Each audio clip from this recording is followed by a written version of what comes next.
Are they your children? William Sterling's question broke the suffocating silence of the room. On the cold floor, Alex Stone simply tightened his arms around Leo and Finn, his gaze unwavering. Just minutes earlier, the apartment door had burst open. Alex, a former soldier, now a single father, was huddled on the floor, his back against the wall. His two tiny infants, Leo and Finn, pressed close to his chest, seeking what little warmth he could offer. He was so engrossed in comforting them that he didn't notice someone enter until a pair of gleaming leather shoes stopped right in front of him. When Alex looked up, he saw William Sterling, the building owner, standing stiffly at the threshold. His expensive suit looked starkly out of place amidst the cracked walls. Instinctively, Alex pulled his children closer, his eyes filled with fierce protectiveness. "Who are you?" Alex's voice was low. William stared, stunned, at the scene before him. Leo and Finn wrapped in old blankets, and a man clearly at the end of his tether. The eviction notice in his hand suddenly felt heavy. "I'm here to see the tenant," William finally managed to say. Alex shifted slightly, and one of the babies stirred and let out a wail. "Well, now you see. What do you want?" William intended to say something sharp, but held back. There was something in the soldier's unwavering, fearless gaze that made him pause. He quietly put the notice away. And then, he asked a question entirely different from his original intention. "Are they your children?" "Yes," Alex replied without hesitation. "And before you start lecturing me about the rent, just know I'm working 3 jobs. This month's just been a bit tight." William's eyes swept the room again. No toys, no cribs, just a few cardboard boxes and the barest essentials. It didn't look like neglect. It looked like survival. One of the babies began to cough. Without a moment's delay, Alex grabbed an old thermos, poured some warm water into a bottle, and tested the temperature on his wrist. Every movement was careful, practiced, and filled with love. William felt a pang in his chest. "Why are you sleeping on the floor?" Alex's jaw tightened. "Because the sofa's broken, and the floor keeps them warmer when I hold them. I don't need your pity." The silence stretched, thick and heavy. William took a deep breath, then decisively tucked the eviction notice back into his jacket pocket. The action said it all. The plan had changed. Alex narrowed his eyes, still defensive. "What do you want?" "I came here to do a landlord's job," William said, his voice softening. "But I think I'll stay for a different reason." Alex didn't trust him. Not yet. Men in expensive suits never did anything without an agenda. But instead of pity, there was a strange respect in the man's eyes. "I'm sure you've seen worse," Alex growled, trying to quash any nascent hope. William shook his head gently. "Not like this. I've never seen a soldier sleep on a cold floor to keep his children warm, with eyes that say he's ready to fight the world if he has to."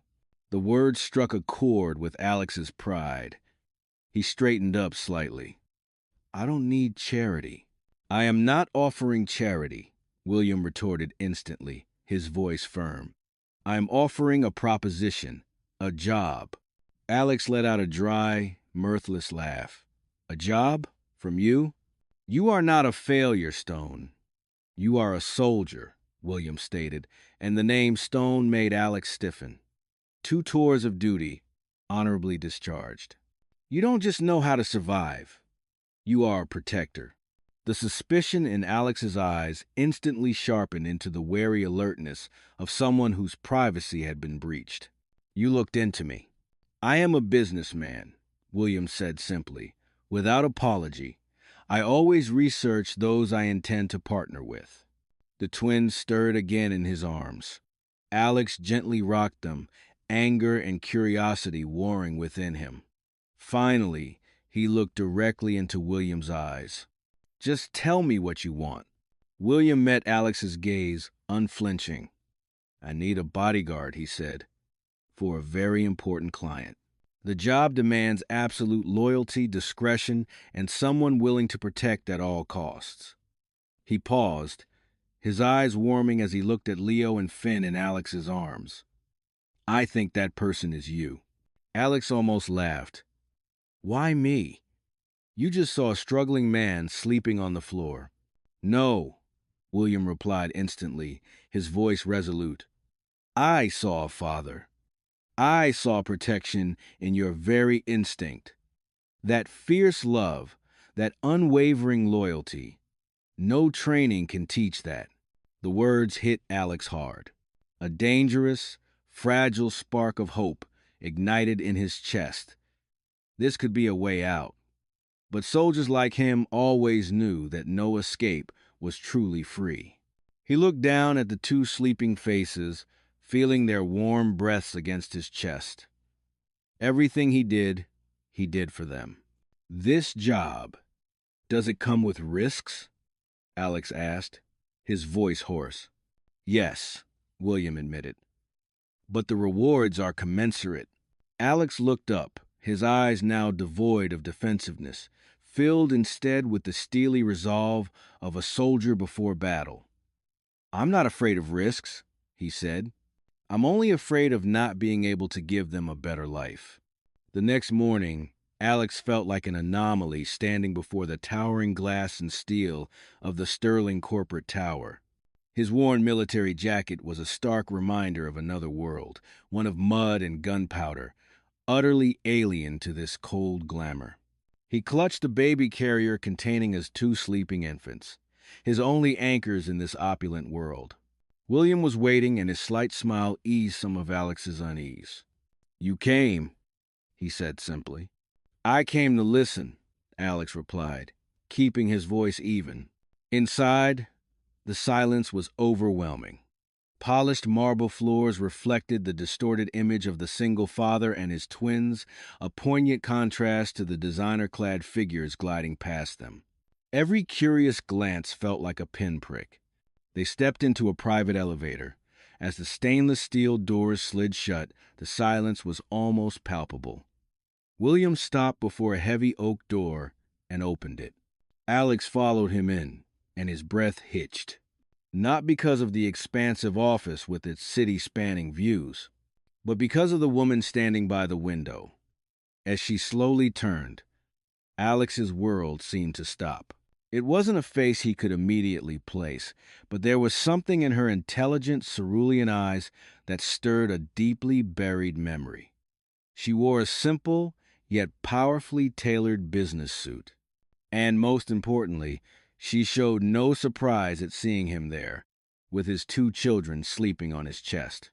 Alex, this is Charlotte Sterling, William announced, breaking the silence. Charlotte, this is Alex Stone.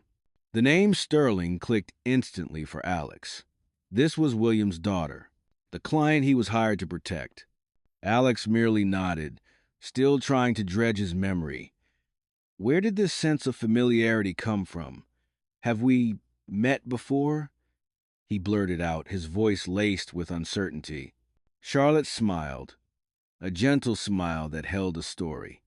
She walked towards him, her gaze never leaving the soldier's face. The last time we met, she began, her voice clear and resonant. It was all dust and smoke. Gunfire was still echoing in the distance. Each word was a key, unlocking a war-dusted door in Alex's mind. I was a young, foolish, and reckless reporter who'd pushed herself into a dangerous zone just for a story, she continued, her eyes now seeming to look past him, back into the past. I was lost, panicked, and definitely wouldn't have made it out. Alex held his breath. Images started to surface, fragmented and blurry. A narrow alley, clouds of dust. A young woman with dirt-streaked blonde hair, eyes wide with terror.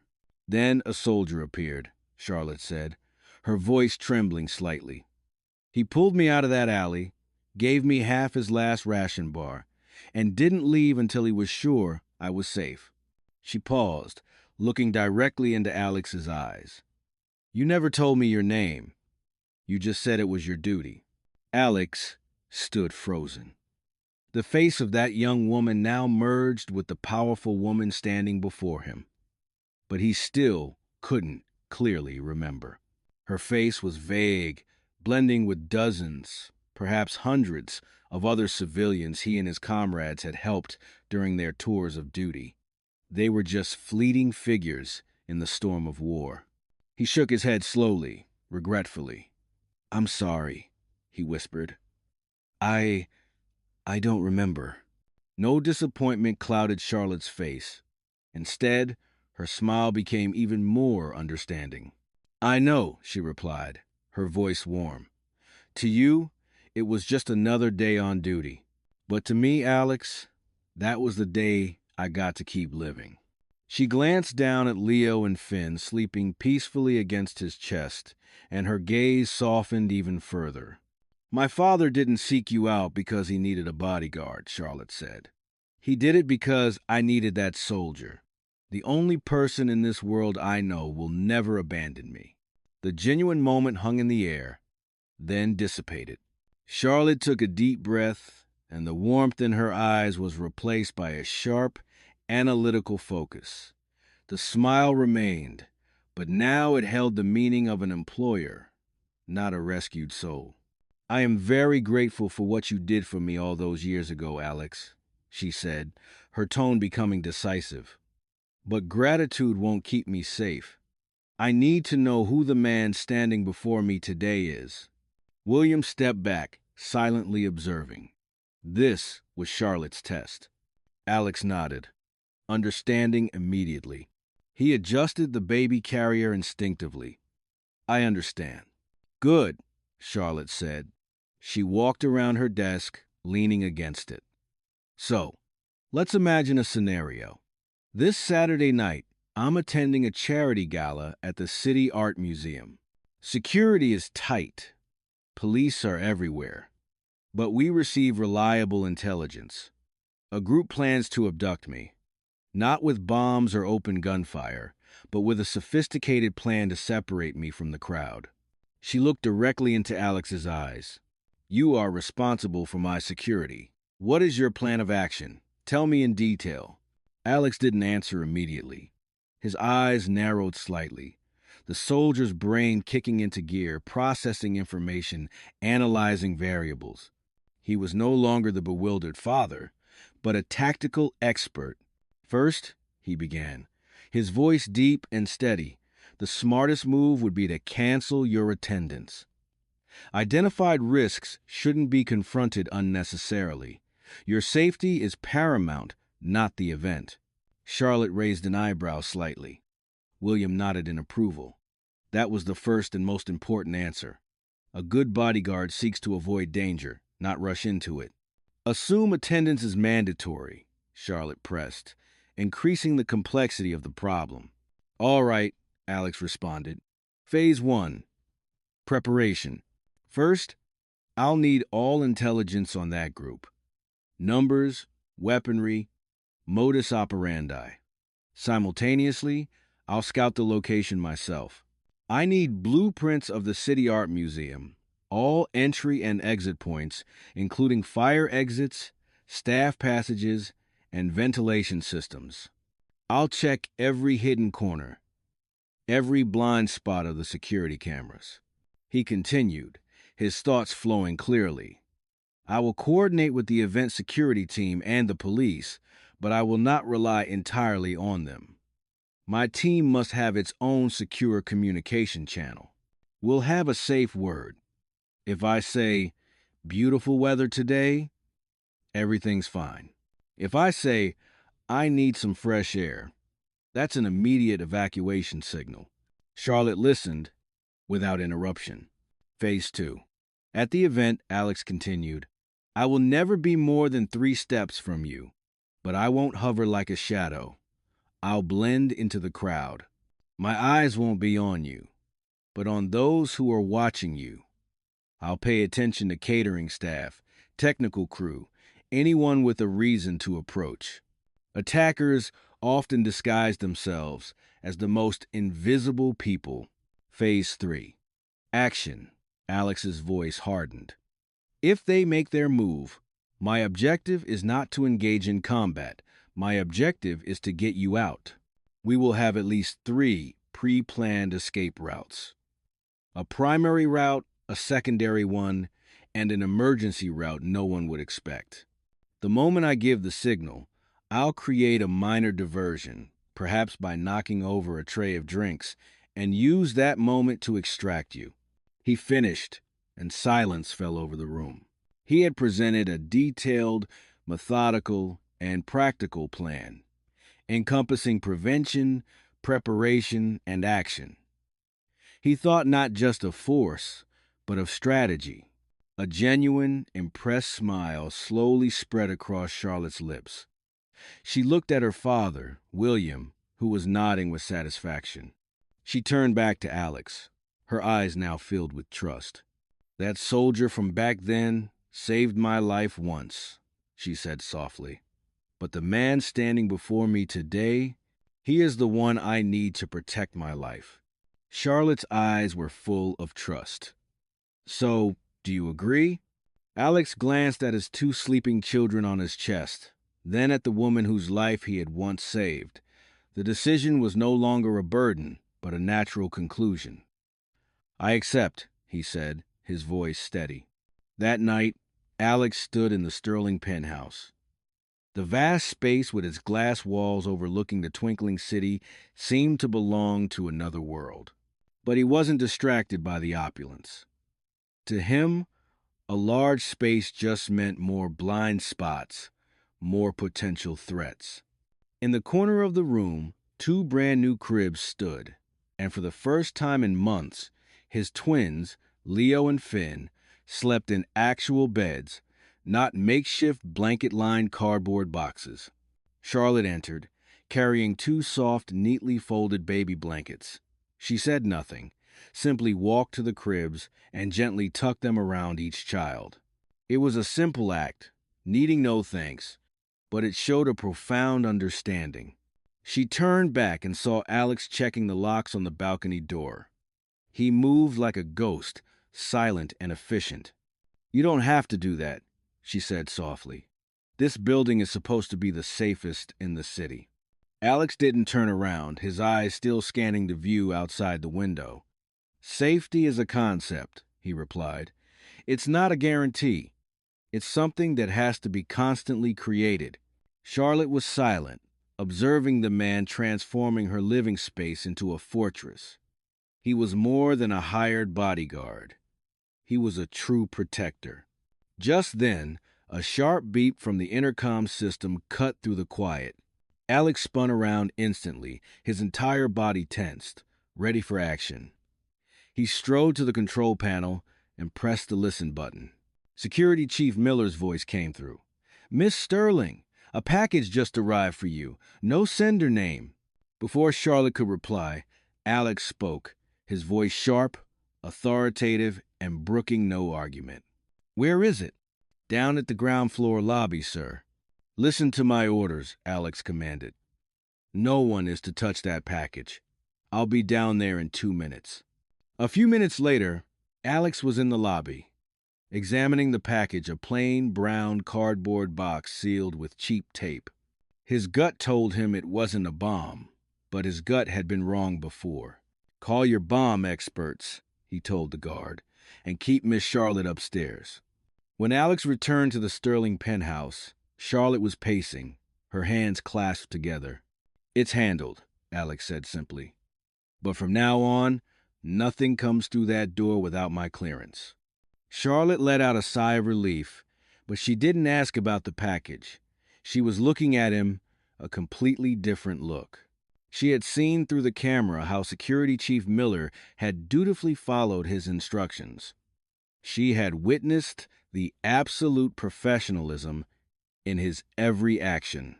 "That soldier from back then," she murmured, her voice reflective. "He's still right here, isn't he?" Alex paused, turning to face her. The glass wall behind him reflected the city lights, making his silhouette seem larger.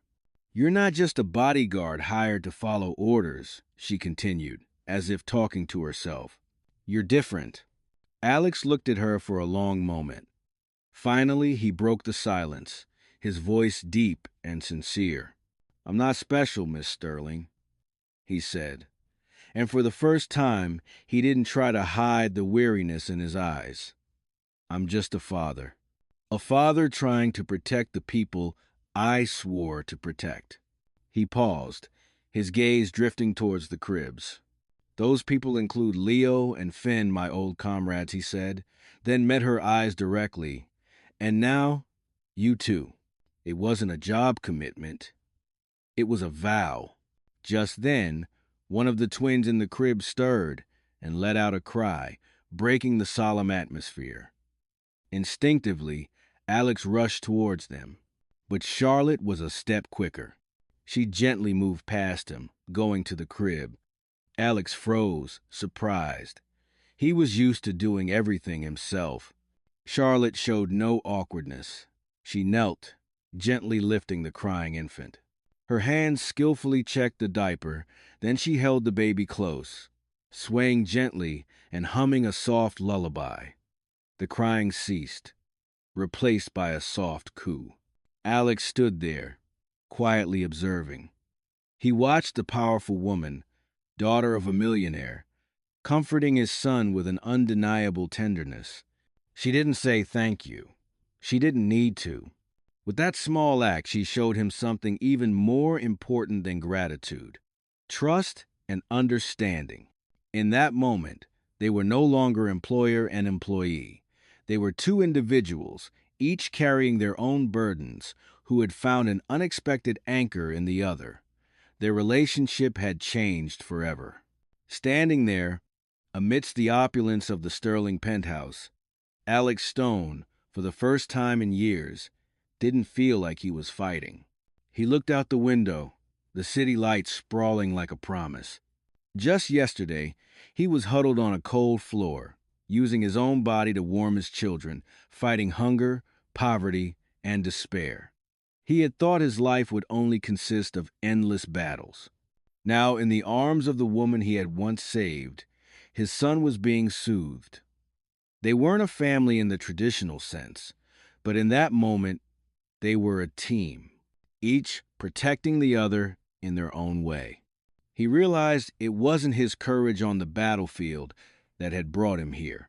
It was the boundless love of a father, a love that had made him never give up, that had made William Sterling see something truly honorable in him. That love had given him a job, a home, and most importantly, a second chance he had never dared to dream of. The battle for survival was over, and a new life, unexpectedly and fatefully, had just begun.